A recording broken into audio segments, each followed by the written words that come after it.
नमस्कार मित्रांनो, या क्षणाची सर्वात मोठी बातमी। राज्याच्या राजकारणात होणार सर्वात मोठा भूकंप, तर उद्धव ठाकरे ठरणार महाराष्ट्रातले खरे किंगमेकर। काय आहे आजचा स्पेशल रिपोर्ट व सविस्तर बातमी जाणून घेण्या अगोदर तुम्ही जर आमचं चॅनल अजूनही सबस्क्राइब केलं नसेल तर सबस्क्राइब करा, बेल आयकॉन प्रेस करा, जेणेकरून आमचे असेच नवनवीन व्हिडिओ व राजकीय घडामोडी तुम्हाला सर्वप्रथम आमच्या चॅनलवर बघायला मिळतील। मित्रांनो, नुकतीच महाराष्ट्रासह देशभरामध्ये 2024ची लोकसभा निवडणूक पार पडली। या लोकसभा निवडणुकीच्या अनुषंगाने महाराष्ट्रासह देशभरामध्ये वेगवेगळे एक्झिट पोल समोर येताना दिसत आहे। परंतु गोपनीय करण्यात आलेल्या एक्झिट पोलच्या द्वारा महाराष्ट्रामध्ये 48 पैकी 13 जागी भारतीय जनता पार्टी व महायुती, तर जवळपास 35 जागी महाविकास आघाडीचे उमेदवार विजयी होतील असं चित्र स्पष्टपणे दिसत आहे।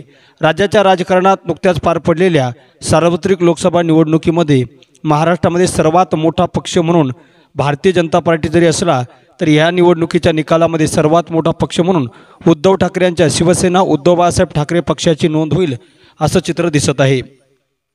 या निवडणुकीमध्ये उद्धव ठाकरे यांच्या शिवसेना पक्षात एकनाथ शिंदे यांनी केलेली बंडखोरी, त्यानंतर शरद पवार यांच्या राष्ट्रवादी पक्षामध्ये अजित पवारांनी केलेली बंडखोरी व प्रचंड नेत्यांनी या पक्षातून त्या पक्षात केलेले पक्षांतर, झालेले पक्षप्रवेश, झालेले राजीनामा सत्र व पक्ष फोडाफोडीचं राजकारण या अनेक गोष्टी, ईडी सीबीआयच्या चौकशीमुळे अनेक लोकांनी भाजपमध्ये केलेले प्रवेश, असे अनेक मुद्दे गाजत असताना, तसेच महाराष्ट्रामध्ये मराठा आरक्षण आंदोलनकर्ते मनोज जरांगे पाटील यांनी मराठा समाजाला आरक्षण मिळवण्याकरता उभा केलेली मराठा आरक्षणाची चळवळ, अशा अनेक मुद्द्यावर ही लोकसभा निवडणूक महाराष्ट्रामध्ये सर्वत्र गाजली।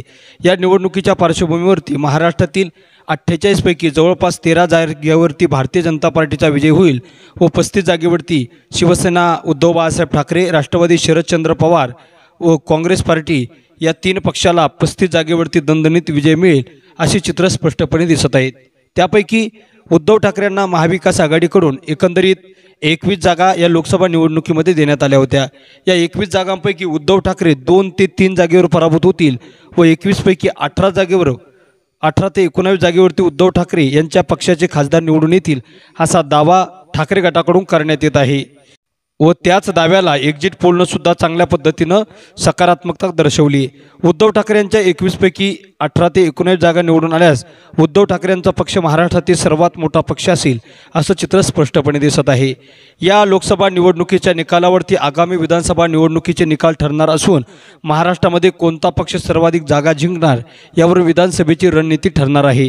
त्याचबरोबर महाराष्ट्रामध्ये नरेंद्र मोदी यांच्या नावावरती भारतीय जनता पार्टीचं चालू असलेलं राजकारण व नरेंद्र मोदी हे देशाचे यशस्वी पंतप्रधान म्हणून केला जाणारा प्रचार, राम मंदिराचा मुद्दा असेल, धारा 370 असेल किंवा आगामी काळामध्ये समान नागरी कायद्याचा मुद्दा असेल, अशा अनेक मुद्द्यावरती भारतीय जनता पार्टीने निवडणूक लढवली।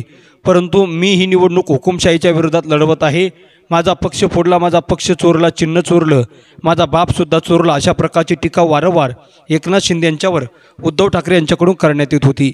तर देशाचे पंतप्रधान नरेंद्र मोदी, देशाचे गृहमंत्री अमित शहा, त्याचबरोबर अजित पवार, एकनाथ शिंदे यांच्यासह अनेकांना उद्धव ठाकरे यांनी जशास तसं सडेतोड उत्तर देऊन या लोकसभा निवडणुकीमध्ये प्रचाराची रणधुमाळी गाजवली।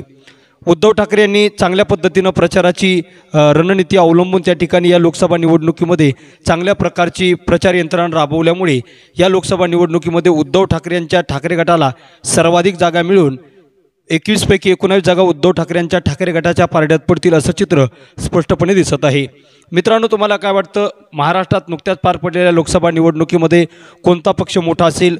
उद्धव ठाकरेंचा ठाकरे गट, शरद पवारांची राष्ट्रवादी, एकनाथ शिंदेंचा शिंदे गट की भारतीय जनता पार्टी की काँग्रेस? आपलं मत आणि प्रतिक्रिया नक्की कमेंट बॉक्समध्ये व्यक्त करा। तुम्ही जर आमचं चॅनल अजूनही सबस्क्राइब केलं नसेल तर सबस्क्राइब करा, बेल आयकॉन प्रेस करा, जेणेकरून आमचे असेच नवनवीन घडामोडी सर्वप्रथम तुम्हाला या चॅनलवर बघायला मिळतील। धन्यवाद। जय महाराष्ट्र।